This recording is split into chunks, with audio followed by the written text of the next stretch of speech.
Mas eu proponho que a gente fale um pouco, que é mais do que necessário, para a gente não perder o senso de urgência e a traição aos nossos aposentados, que foram as fraudes, melhor dizendo, no INSS, até porque hoje a operação da Polícia Federal prendeu o careca do INSS, que seguia foragido, acreditem se quiser. Para Brasília que nós vamos nesse momento, onde o repórter André Anelli tem todos os detalhes. Bom dia, meu xará. Anelli, conta pra gente. Antônio Carlos Camilo Antunes, o careca do INSS, já entrou com esse apelido folclórico, por mais criminoso que esse sujeito seja, estava marcado para ser ouvido na CPMI na próxima semana, mas havia suspeita de fuga ou era só realmente um momento onde ele estava não respondendo às intimações que estavam vindo na direção dele, hein? Oi, xará, muito bom dia a você, a toda a turma do Morning Show e a todos aqui ligados na Jovem Pan. Na verdade, Antônio Carlos Camilo Antunes, o chamado careca do INSS, foi preso a pedido da própria CPMI, a Comissão Parlamentar Mista de Inquérito, por meio de um relatório divulgado justamente pelo relator, o deputado federal Alfredo Gaspar. Ele pediu, então, a prisão de 21 acusados ao Supremo Tribunal Federal e, então, por uma decisão do ministro do STF, André Mendonça, foram cumpridas hoje pela Polícia Federal 2 prisões preventivas. Uma delas, então, do chamado careca do INSS, Antônio Carlos Camilo Antunes. Ele foi preso aqui em Brasília e está nesse momento na superintendência da Polícia Federal prestando depoimento. E o outro preso foi o empresário Maurício Camisotti, ele que era uma espécie de sócio oculto de todo esse esquema criminoso que envolvia então descontos indevidos nas aposentadorias e pensões dos beneficiários da Previdência Social. Enquanto isso, o careca do INSS era uma espécie de lobista, ele traficava influência para viabilizar todo esse esquema criminoso. Por conta disso, então, apesar de o careca do INSS já ter um depoimento previsto na semana que vem na CPMI, a Justiça decidiu então cumprir a Justiça, melhor dizendo, determinou a prisão, então, do careca do INSS. A Polícia Federal cumpriu esse mandado de prisão, tudo isso feito a pedido da própria CPMI. E a gente tem, inclusive, aqui uma declaração do relator da CPMI, o deputado federal Alfredo Gaspar, se manifestando sobre o cumprimento dessas decisões pela Polícia Federal no dia de hoje, cumprindo, então, decisão do STF. Abre aspas, aqui, Vitória, há pouco mais de uma semana, pedia a prisão do careca do INSS e de Maurício Camisotti. A CPMI aprovou o pedido que fiz. Muitos criticaram, dizendo que era cedo, mas pelo Brasil inteiro, o povo era roubado e eles estavam na impunidade. Parabéns pela coragem, ministro André Mendonça, fecha aspas, manifestação, portanto, do relator da CPMI lá no Congresso Nacional. E a gente tem também nota de alguns dos envolvidos, um deles, inclusive, é um advogado do careca do INSS. Ele não foi alvo de prisão, mas foi alvo de buscas no escritório dele em São Paulo e também em outro escritório aqui em Brasília. E ele se manifestou por meio de nota que ele acaba, então, destacando para a gente que, na verdade, não tem nenhum tipo de vínculo, a não ser o vínculo profissional com, então, Antônio Carlos Camilo Antunes. Eu vou ler um trecho dessa nota que diz o seguinte, abre aspas, em relação ao mandado de busca e apreensão cumprido nessa data, Nelson Williams, o advogado, esclarece que tem colaborado integralmente com as autoridades e confia que a apuração vai demonstrar sua total inocência. Nelson Williams já afirmou anteriormente que sua relação com um dos investigados, seu cliente, na área jurídica, é estritamente profissional e legal, o que será comprovado de forma cabal.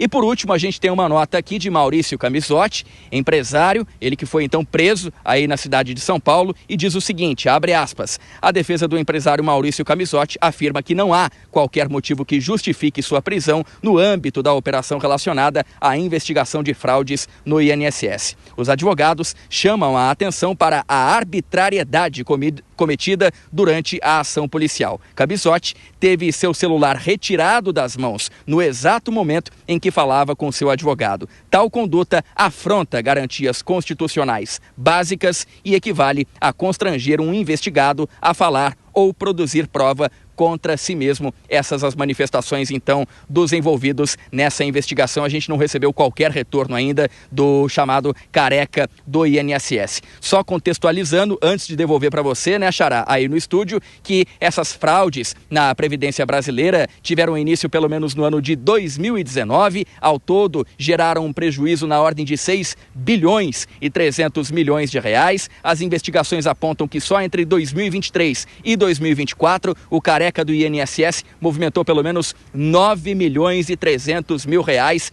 para contas de pessoas ligadas ao INSS, pessoas essas que seriam favorecidas, pagas justamente para que fornecessem dados de aposentados e pensionistas e assim pudessem ser feitas as fraudes, pudessem ser feitos os descontos indevidos e que já estão sendo reembolsados pelo governo brasileiro. Tudo isso investigado não só pela Controladoria Geral da União, mas também pela Polícia Federal e agora também pelo próprio Congresso Nacional.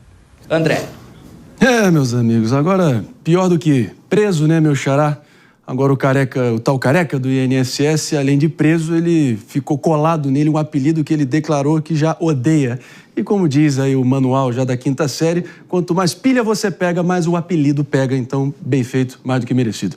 Obrigado, André Anélio, diretamente de Brasília. A gente segue aqui com a bancada para repercutir.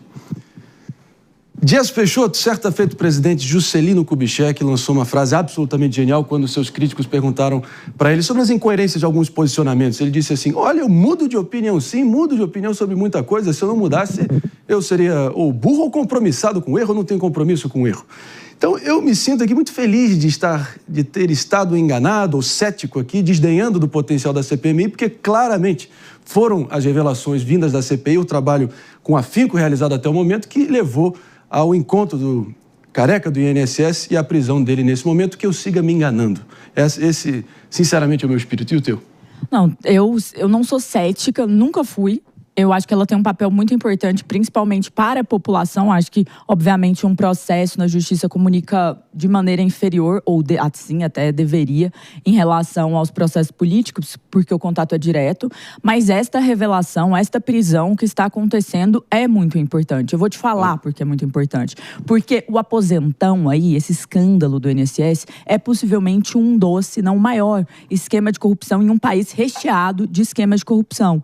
E aqui nós vemos que ele transpassou o governo com determinados desvios. E com desvios que saíam de uma maneira... Todo desvio vai ser imoral, mas saíam dos aposentados, das pessoas com deficiência que recebem essas pensões. Então, é absurdo. E a figura do careca aí, a figura desse careca malvado, desse careca que fez muita coisa ali para facilitar essa situação, é uma figura emblemática para algo que a gente precisa combater, que é a corrupção, que é o desvio, que é o sequestro do Estado brasileiro como aparato para a corrupção. Isso é golpe na população, isso é golpe em tudo. E aí já levando até para o voto aí do ministro Fux, que mencionou ali o mensalão como um sistema de golpe na democracia. A gente precisa valorizar esta prisão e que sigam as investigações e que siga a CPMI e que siga tudo para a gente desmembrar esse esquema. E acho importante também a gente destacar a prisão desse empresário, porque ele é dono de uma companhia de seguros e planos de saúde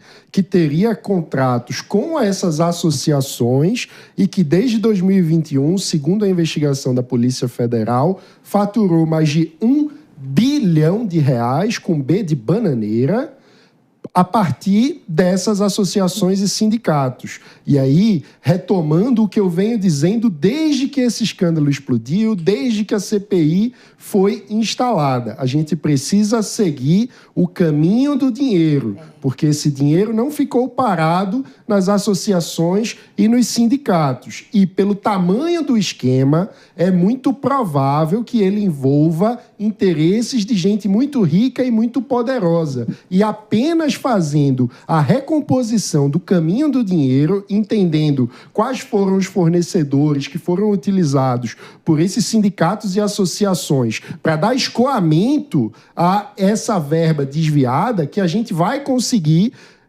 refazer isso e chegar, de fato, em quem são os reais beneficiários finais do roubo dos aposentados. Então é isso, a Polícia Federal atacando a face do problema, mas é fundamental que a gente não perca o senso de urgência, pessoal. A gente lembrar o que está em jogo, ter a dimensão do que está rolando aqui e encarar as raízes desse problema, regularização clara, responsabilização impiedosa e também transparência brutal a partir de agora, porque isso aqui escancara, né, doutora Priscila Silveira, realmente o nível que o Estado brasileiro permitiu o parasitismo institucional avançar nessa república nos últimos anos e sinceramente, é um lembrete assim, mais do que amargo, é doloroso a gente perceber que chegou a esse nível, que se não tiver a punição exemplar, esquece. Pode fechar para balanço esse país. Exatamente, Marinho. Nós falávamos nos programas aí anteriores esperando que as pessoas que estão envolvidas nesse cenário criminoso fossem pegas, né? Enfim, a gente observa que teve uma prisão evidente desse, aspas aí, careca do INSS, mas é importante que, com a quebra do sigilo fiscal e bancário, como o Mano aqui colocou,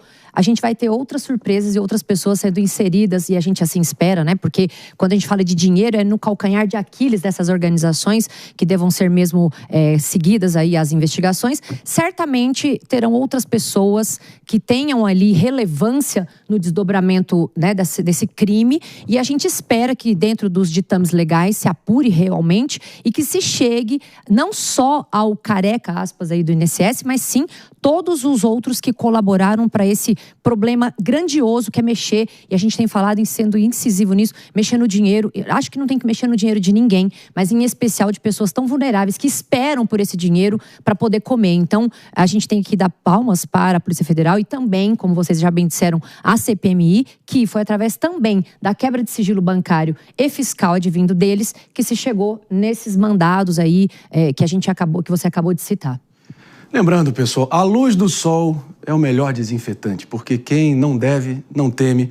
E a gente está vendo cada vez mais quem está sendo inquirido nessa CPMI, ou encurralados, ou ali gaguejantes, porque claramente tem algum rabo preso em algum grau, seja por omissão, negligência. Se eles talvez ainda nem saibam o nível da culpa que eles tiveram, é porque, no mínimo, eles eram incompetentes ou coniventes com tudo que aconteceu por debaixo ali do nariz deles. Então, um por um, a gente precisa seguir nessa saga, nessa toada e responsabilizar um por um. Doutora Luciana Nepomuceno, um comentário, a gente segue adiante. Exatamente, Marinho, como você bem pontuou, a responsabilização ela pode decorrer de ação, mas também de omissões. Vamos lembrar. Né? A responsabilização não é só dolosa, ela também se dá de forma culposa. E neste caso absurdo envolvendo a fraude do INSS, nós temos já constatado que vários servidores que participaram ali desse esquema criminoso. E para trazer alguns números que o Mano falou em 1 bilhão de reais, 1 bi. 1 bi foi o montante relacionado às ordens de sequestro desses valores e bens. Mas os prejuízos que nós vamos contabilizar de 2019 até 2024 foram superiores a 6 bilhões de reais. E com um agravante, como a doutora Priscila acabou de comentar, que nós estamos falando de dinheiro de pensionista, de dinheiro de aposentados, ou seja, uma parcela extremamente vulnerável da nossa população. Então, essa prisão, a gente tem que louvar, porque foi no âmbito de uma CPMI, mas mostra realmente a atuação da nossa Polícia Federal e também do nosso Congresso nesse combate, para dar uma resposta à população e para essas milhares de pessoas que foram lesadas com essa fraude. Então, esse caso todo segue escancarando para todos nós a fragilidade regulatória, a frouxidão ali dos sistemas para realmente evitar com que o crime organizado na função dos sindicatos e associações que acabaram entrando ali para a clandestinidade e realmente subtraindo o que era de mais valioso dos nossos aposentados e pensionistas e segurados nesse Brasil, mostrando como eles identificaram as lacunas, as frestas da regulação absolutamente leniente e porosa desse país, patética, e acabou ali se infiltrando de uma forma muito mais calada, né? E não tão evidente, sem precisar quebrar tudo pela frente, sem precisar invadir, botar o pé na porta ali no INSS e começar a roubar todo mundo. Aí que mora o perigo, né, Mano Ferreira? Se não houver uma mudança estrutural profunda, diria uma revolução regulatória na Seguridade Social brasileira, de novo, é melhor fechar para balanço e fazer um atestado de desistência, né, desse país. E vamos lembrar, Marinho, não faltaram avisos por parte da CGU, a Controladoria Geral da União. Avisaram ao INSS que estava havendo o esquema. Então, e não foi uma vez. Exatamente, mais de uma vez em mais de um governo. Então, na minha visão, não tem como não concluir que não tenha havido uma intenção deliberada de manter o esquema. E por isso, a gente precisa que essa investigação vá até as últimas consequências. Porque, geralmente, quando você tem esse tipo de conduta, o que você tem, no fim das contas, é o interesse de poderosos, geralmente parlamentares, que muitas vezes utilizam esses meios clandestinos, criminosos, dinheiro roubado, para fazer campanha eleitoral. E se isso for constatado, será mais uma vez mais um atentado contra a democracia brasileira. Porque fraudar o modo como as eleições ocorrem, utilizar dinheiro roubado para fazer campanha eleitoral, é também um modo de atacar a democracia. E nós não podemos tratar isso como uma questão menor. Não foi um desvio, não foi um erro, foi um crime intencional de bilhões de reais que certamente envolve muita gente poderosa. E a sensação de impunidade. É isso porque que eu ia falar. É a sensação da impunidade que traciona esse tipo de crime. Porque as pessoas, se são alertadas e você continua com a conduta ilícita, é porque você sabe que no final, ou pelo menos acredita, que vai dar em pizza, que não vai dar em nada. Porque permitiu que chegasse a 6 bilhões o rombo. Mas eu vou até além. Eu quero ir além nisso. Não é a sensação de impunidade só em relação ao possível peculato que essas figuras cometeram ao ter ciência daquilo e falar, não, gente, mas tem outro. Eu acho que tem dois caminhos. Ou conivência, ou até não levar a sério, ou pensar, não vale a pena entrar nesse vespeiro, coisas nesse sentido. Mas a grande questão é, qual é o escândalo de corrupção no Brasil que levou a cadeia, que manteve pessoas presas? Porque na Operação Lava Jato foram várias e várias condenações, todas hoje revistas, e não tem nenhum preso da maior operação de combate à corrupção no Brasil. O Mensalão, muita coisa revista também. Então, eu acho que quando a gente olha para isso, anões do orçamento, a gente precisa entender que corrupção é um problema estrutural do Brasil.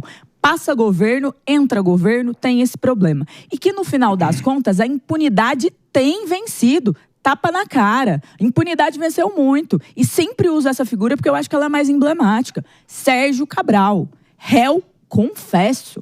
Desviou e cometeu atos ali no Hospital Pedro Ernesto que levaram à morte de várias pessoas. Que tem uma responsabilidade gigante em relação a isso. Está aproveitando, gravando vídeo, aproveitando a piscina no Rio de Janeiro ali com uma vista, André, maravilhosa. É esse o Brasil. Então, o careca do INSS, ele vive neste universo. E vou além. Daqui a uns anos, será que o careca não vai estar numa cobertura com dinheiro que ele conseguiu talvez pôr em outro país, aproveitando uma bela vista? Fica esse questionamento. E o fato é o seguinte, muitas dessas ratazanas políticas estão totalmente reabilitadas e já dando as cartas aí no processo político. Agora, num contexto, por exemplo, de um incêndio de um prédio, até, por exemplo, uma invasão de uma bandalheira de criminosos dentro de um prédio público, até numa fila de um avião, quem são normalmente as prioridades?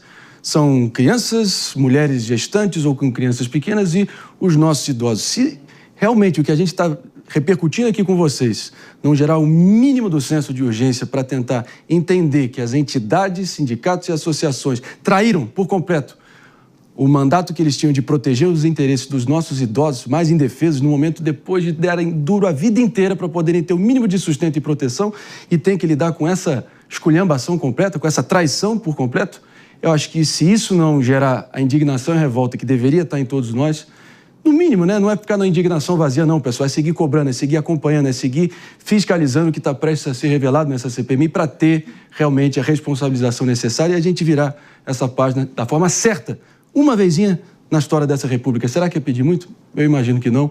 Eu imagino que vocês aí também não.